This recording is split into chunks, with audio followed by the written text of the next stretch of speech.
We're starting over. I am going to finish this show if it's the last thing that I do. I don't care.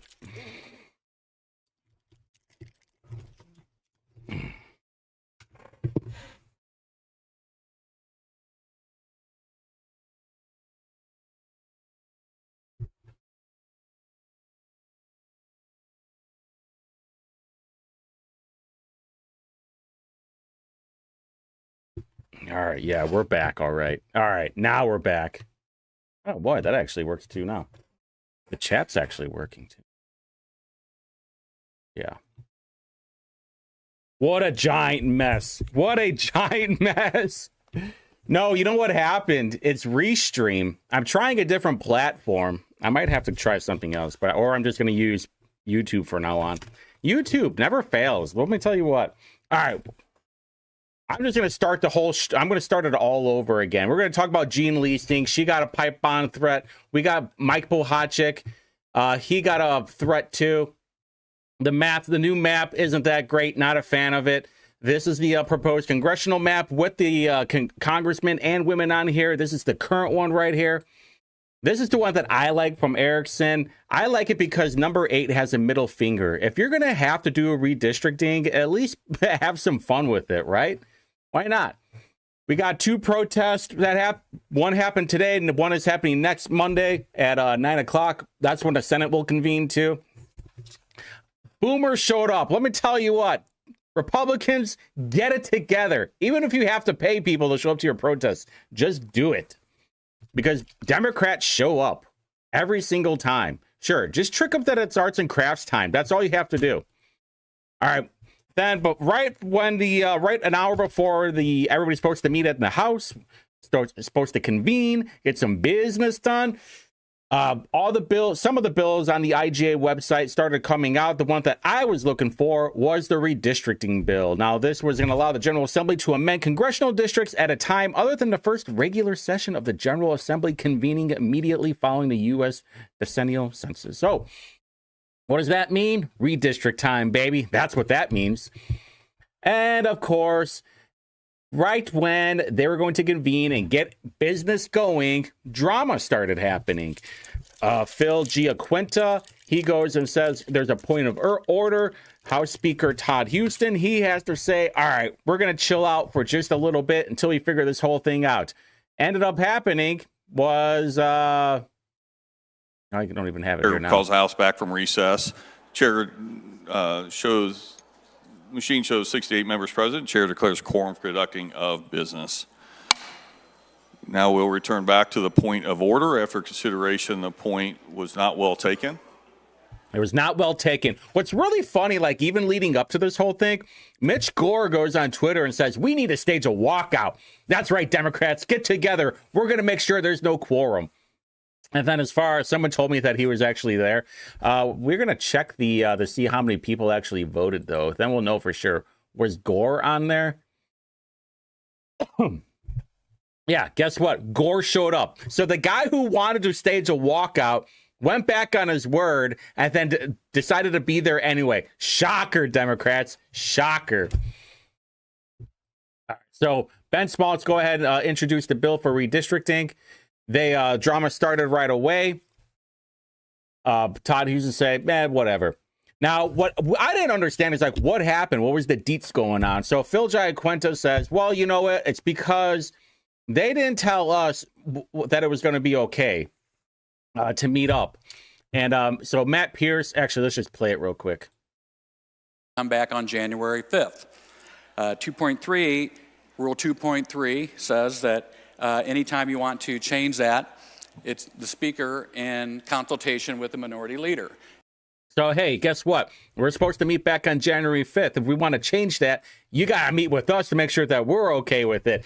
And what the argument from Phil Giaquinta, Matt Pierce, and Ed Delaney, and everybody else are saying, hey, you didn't follow the rules. What are we of society if we do not have rules? Hey, we could have this left versus right thing, but all that matters are the rules. Well, to be fair, there's an argument. There's an argument to be made there. And of course, Ed Delaney, Ed Delaney, like I said before, for an 80 or 82-year-old guy, very spritey, very sharp, very passionate today. I wish he was passionate on other things, a few other things, of course. But he will always be remembered for this picture, at least to me anyway. Immortal Delaney. And so we ended up finding out too that he was one of the representatives that went to Illinois, and he's like, I'm still eating it today. What I need to go back and clip is when he said that, and there was another guy who was watching it too, and he said it too, that Republicans would get run over by Democrats if they were not in a supermajority, and basically saying, hey, guess what, Republicans, when you're not in charge, you're going to get run over, which is the argument that Republicans have been saying for a while now for the maps. It's like, hey, guess what, when Democrats are going to be in control, we're totally screwed. What are we going to do? This is why we need the maps, which if that's the argument you're going to go with, fine, just stick to it.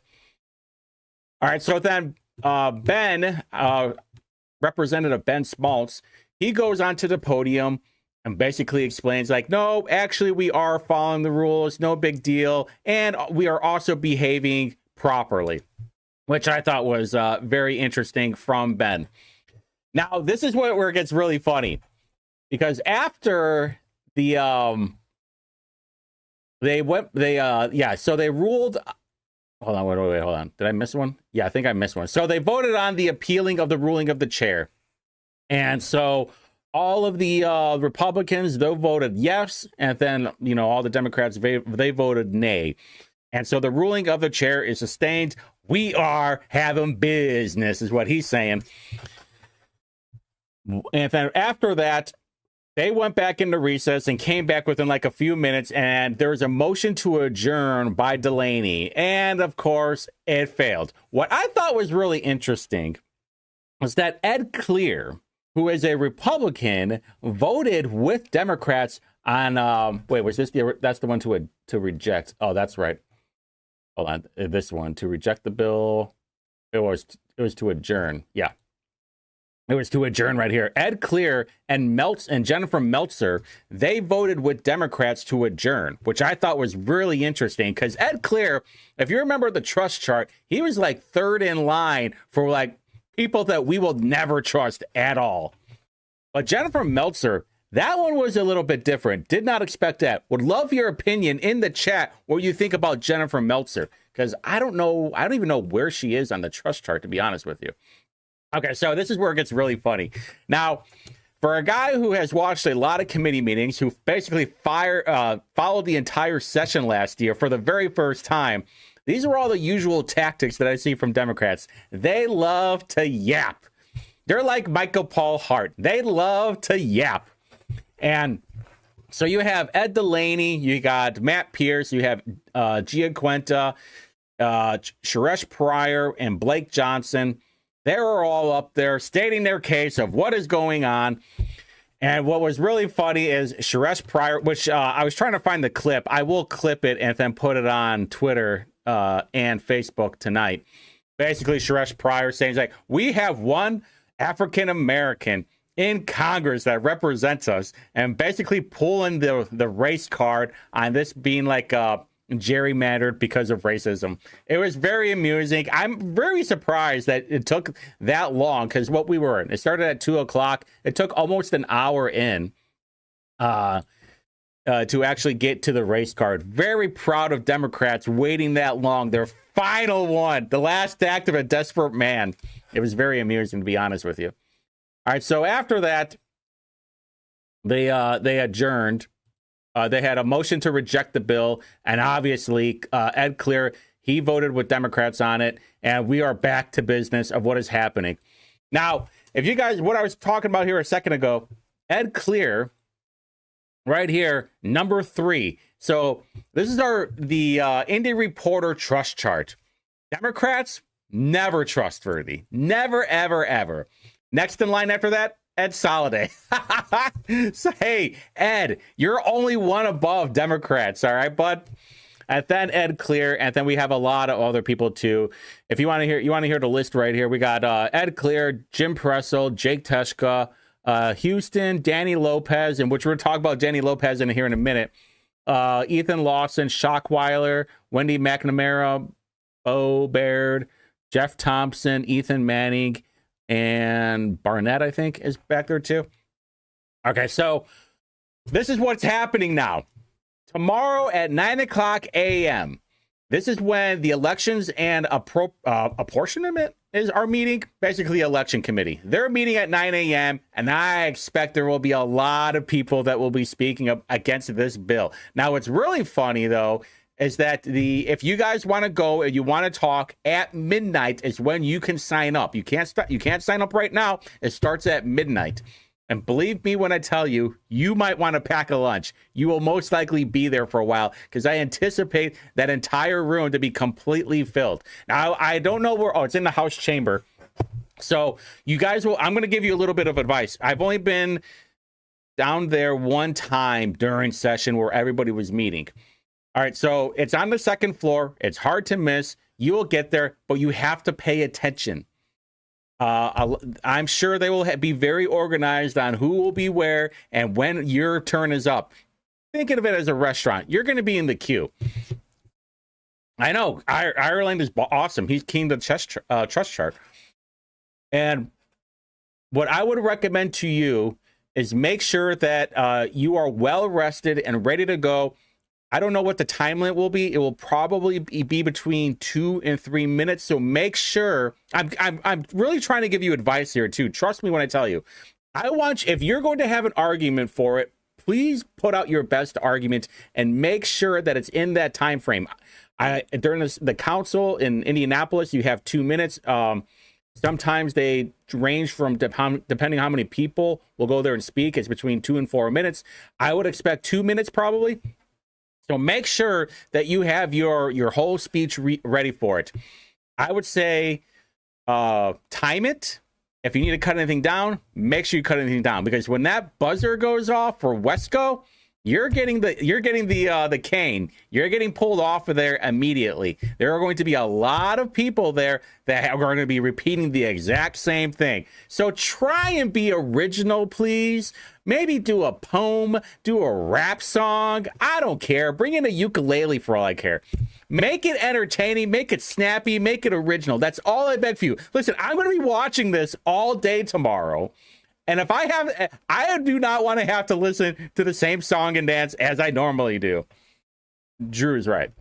All right, so now what I thought was very interesting, speaking of Danny Lopez, who is on the bottom tier of the trust chart, is there is House Bill 1022, which is selection for the lieutenant governor, requires a candidate for governor who has been nominated at a primary election or state convention to certify the name of the candidate for lieutenant governor who will run jointly with the candidate.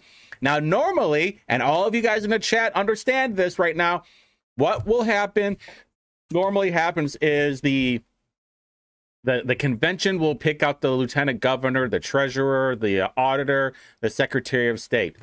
Now, what this bill does is eliminate the lieutenant governor from the convention, that only the person who wins the primary for governor gets to pick the lieutenant governor instead. Now, this is basically the Micah Beckwith bill. This is because Micah Beckwith pissed off all the establishment people so bad that they did not want to make sure that happens again. And I will tell you, I talked to an elected official that day when Micah won the convention, and they were saying we need to eliminate that. I'm not even kidding either. They said, I think the governor should appoint the lieutenant governor, just like the president does. They're like, all right, then just get rid of the convention altogether. There you go. Why even have the convention then? If that's the way you want to play that game, because they did the same thing with the superintendent, now it's appointed by the governor. Why doesn't the governor just appoint everybody then? And then just make sure that every single position is no longer voted by the people. And if that's the way that you're going to do it, that would be my argument. Now, I tell you what, I do love legislators when they keep going back and forth, when they keep pushing the same bill year in and year out. And Matt Pierce is no different. Since 2018, he has filed a bill, his very first bill, for end-of-life options. Basically, this is the Kevorkian bill. I would like to know, Matt, is everything okay at home? That's what I would like to know. And, you know, basically nothing's ever happened with it. But if you want to go and check out the bills, I have I'll put the link in the chat because, you know, YouTube is the only one that's going to actually work. Either you just Google iga.in.gov, and then this is what you'll do. You go to top here, legislation for the bills. Make sure it's on the correct year too, and just click on bills. Now you can go and check out all the other bills before. This is actually really new. They grade out the ones that are not that are inactive, and they made sure that they put inactive. I think it was like people that are colorblind. Maybe, I don't know. I thought it was weird because when I first started looking at all these bills, I was like, all right, so that's grayed out. Don't have to worry about that anymore. But for right now, these are the bills that are currently active for right now. We got end of life options, which is, you know, it's pretty high up there. We got riverboat gaming. We got children of need. We got redistricting. We got there was one that firearm storage act. I don't know what this is all about. Establishes the access to birth control program administered by the Indiana Department of Health for the purpose of increasing access to birth control by Indiana residents with a specified maximum household income. All right. This is from Jim Lucas, by the way. I am trying to figure out, I think he had this bill last year. Who is not allowed to have birth control? That's what I would like to know. Be honest. Tell me. I mean, the pill, prophylactics, chastity belt, all form, or just not doing the dirty deed. All forms of birth control, I might add. All right, so our last thing, because I did promise it would be 20 minutes on here. Let's see. Boom, right there. We got that tomorrow. And then nothing's really scheduled until they don't even have the Senate meeting for Monday either. I imagine that they will be updating this daily. All right, so the House will convene tomorrow, 3 o'clock, but at 9 o'clock, that's when the election committee will be happening. If you guys missed the very beginning of the show, this is going to be a 20-minute long show just covering what happened during the day with news. It is a 2-week pilot, it's mostly for this, what is happening at the State House right now. I think I'm just going to put it on YouTube and just put a link on Twitter because Restream apparently cannot handle it. I don't know why. That's why everything got locked out. But anyway, make sure, okay, so it'll be Monday, Wednesday, and Friday, 8 o'clock p.m., 20 minutes. That's how long. We will not have any more glitches after this because I know exactly what I will be doing.